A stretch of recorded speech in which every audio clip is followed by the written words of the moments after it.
The gleaming offices of Harrison and Maxwell Law stood 40 stories above Manhattan, where even the junior associates' offices were bigger than my apartment.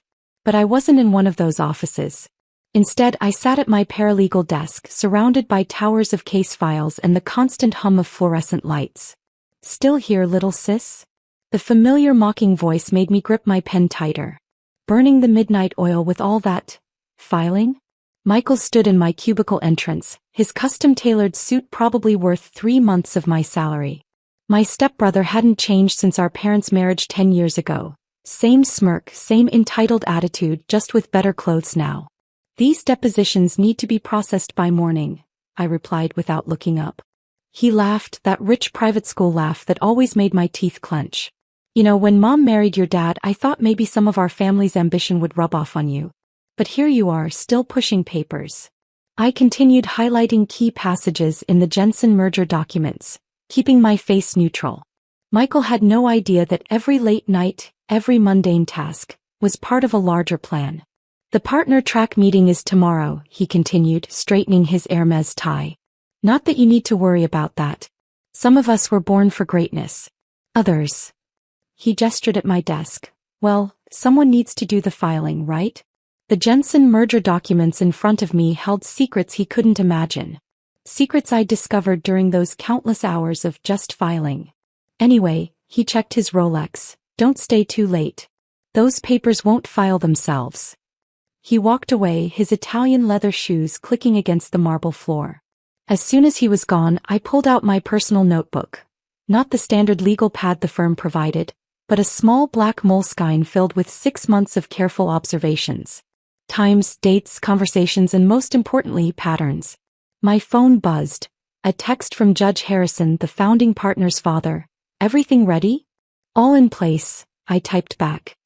"The evidence is irrefutable." I'd met Judge Harrison 6 months ago during a charity gala I'd worked extra shifts to attend. While Michael and his fellow associates were getting drunk at the open bar, I'd spent the evening discussing constitutional law with the retired judge.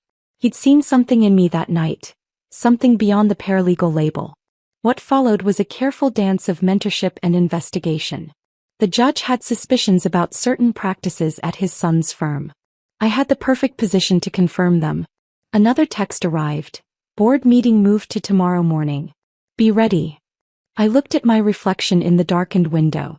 The simple blazer and practical shoes that made me invisible in this world of power suits and designer labels. They never suspected that my endless filing had given me access to every corner of their paper empire. The next morning arrived with the usual chaos of a Manhattan law office. Associates rushed past with coffee cups and briefcases, secretaries juggled calls, and partners strode through it all like kings in their kingdom. "Big day, big brother?" I asked innocently as Michael rushed past my desk. He paused, adjusting his tie. "Partner track nominations. Not that you'd understand, but this is what real lawyers work for. Dad's already lined up the votes. By lunch, I'll be the youngest partner track associate in firm history." If only he knew what those lined-up votes had cost his father, what corners had been cut, what laws had been bent. "That's amazing," I said, keeping my voice neutral. "I'm sure you earned it." He laughed again. "That's your problem, sis. Always thinking everything has to be earned. Sometimes it's about who you are, who you know. Speaking of which, I'd better get to that meeting. These files need to be indexed by 3, okay?" I watched him stride toward the conference room, where the firm's leadership was gathering. His father, senior partner Maxwell, stood at the door greeting board members. My phone buzzed one final time. "Now." I stood up, smoothing my simple black dress. In my briefcase was 6 months of evidence. Proof of nepotism, hidden accounts, mishandled client funds. A pattern of corruption that went straight to the top. But more importantly, I carried something else. My law degree earned through 6 years of night classes while working full-time. The bar exam results I'd kept hidden. The recommendations from judges and professors who'd seen past the paralegal label. "Excuse me," a firm voice called out. Judge Harrison stood by the conference room door. "We're ready for you." Michael turned from his conversation, confusion crossing his face. "Ready for who?" "Ms. Adams," the judge said, using my real name, not the diminutive little sis I'd endured for years. "I believe she has some matters the board needs to discuss." I walked toward the conference room feeling Michael's stare. His coffee cup trembled slightly in his hand. "What is this?" he demanded. "She's just a paralegal." Judge Harrison's voice carried across the now silent office. "Is she? Perhaps you should have spent less time mocking her and more time checking the Bar Association's newest member list." The coffee cup slipped from Michael's hand, dark liquid spreading across the marble floor like the stain that was about to spread across his perfect future. I stepped into the conference room facing the gathered board members. It was time to show them exactly who they'd been underestimating all these years. The conference room fell silent as I took my position at the podium. 20 pairs of eyes stared back at me. Managing partners, board members, and Michael, who'd been hastily ushered to a back seat rather than his usual place beside his father. "Ms. Adams," Judge Harrison nodded. "Please proceed." I opened my briefcase, removing a stack of carefully organized folders. Each one represented a thread in the tapestry of corruption I'd uncovered. But first I needed to establish my credibility. "Before we begin," I said, my voice steady, "I should introduce myself properly. Not as a paralegal but as a summa cum laude graduate of Columbia Law School, ranked third in my class and as of last month, a member of the New York State Bar." Maxwell's face reddened. "This is ridiculous. A paralegal can't just dash." "I have copies of my credentials," I continued, sliding documents to the board members, along with letters of recommendation from 3 Supreme Court justices I clerked for during my night school years. "But that's not why we're here." I clicked to the first slide of my presentation. "We're here because while I was just filing papers, I discovered something disturbing about Harrison and Maxwell's partner track program." The next hour was a methodical unveiling of everything I'd documented over the past 6 months. Fabricated performance reviews, manipulated client billings, hidden nepotism in promotion decisions, misappropriated firm resources. With each revelation I watched the color drain from Maxwell's face. Michael had slumped in his chair, his earlier confidence shattered. "This is outrageous," Maxwell finally exploded. "You were going through confidential firm documents documents I had full authorization to access as part of my paralegal duties," I corrected. "Every single piece of evidence here was obtained legally and ethically." Judge Harrison can confirm that. The retired judge nodded. "I've reviewed everything. It's all admissible and damning." I moved to the next slide. "But this isn't just about exposing problems. I've prepared a comprehensive reform proposal for the firm's leadership structure and promotion practices." The proposal I'd spent months crafting appeared on screen. Merit-based promotion criteria, blind review processes, external oversight committees, enhanced ethical compliance measures. "The firm's reputation is at stake," I continued. "But there's a path forward. One that preserves Harrison and Maxwell's legacy while ensuring its future integrity." A senior partner leaned forward. "And what exactly are you proposing for yourself in this new structure?" I met his gaze steadily. "I'm not asking for anything. My role will be determined by the same merit-based criteria I'm proposing for everyone else. No special treatment, no shortcuts." "Unlike some people," someone muttered with a pointed look at Michael. Maxwell stood up, his face purple. "This is a coup. She's trying to destroy everything we've built. "No, James," Judge Harrison interrupted. "She's trying to save it. The question is, are we wise enough to let her?" I clicked to my final slide. "The American Bar Association is already investigating 3 other top firms for similar practices. We can either lead the change or be forced into it. The choice is yours." The room erupted in heated discussions. I stood quietly watching years of entrenched power dynamics begin to crack. A senior partner raised his hand for silence. "Ms. Adams, could you walk us through the implementation timeline for these reforms?" "Of course," I said, pulling out another folder. "I've prepared a detailed transition plan." For the next 2 hours I answered questions, explained processes, and demonstrated exactly why I'd spent those years studying law while everyone thought I was just pushing papers. Finally, Judge Harrison called for a vote. "All in favor of adopting Ms. Adams' reform proposal?" Hands rose across the room. Even Maxwell, seeing the inevitability of change, raised his reluctantly. "And regarding Ms. Adams' position within the firm?" The managing partner cleared his throat. "Given her legal qualifications, demonstrated investigative abilities and clear commitment to ethical practice. I moved to offer her a position as senior associate, with fast-track consideration for junior partner. More hands raised. Michael stared at his shoes. "One condition," I said, causing everyone to pause. "The reforms are non-negotiable. Any attempt to water them down or circumvent them, and every document I've shown you today goes to the Bar Association." Judge Harrison smiled. "I don't think that will be necessary. Will it, James?" Maxwell shook his head, defeated. As the meeting adjourned, partners approached to introduce themselves, no longer as a paralegal but as a colleague. Their earlier condescension had been replaced by careful respect. Michael tried to slip out, but I caught him at the door. "You were right about one thing," I said quietly. "Some of us were born for greatness. But others, we earn it." Back at my desk, I began packing up my paralegal supplies. A message appeared on my phone, an all-firm email announcing the new ethics reforms and my appointment as senior associate. Judge Harrison appeared beside me. "You know they'll make your life difficult at first. Old power structures don't change easily." I smiled, picking up a family photo from my desk, me at my law school graduation, taken in secret last year. "They've been underestimating me for 10 years. I'm used to it." "And your stepbrother?" "Michael needs to learn the same lesson I did. Real respect isn't inherited, it's earned." As if on cue, Michael's father stormed past, barking into his phone about damage control. Behind him, Michael walked slowly, his earlier swagger replaced by uncertainty. I turned back to my packing, knowing tomorrow would bring new challenges. But for now, I savored the moment, remembering all those nights of studying after long days of filing, all the mockery I'd endured while quietly building my case. They'd thought I was just a paralegal pushing papers.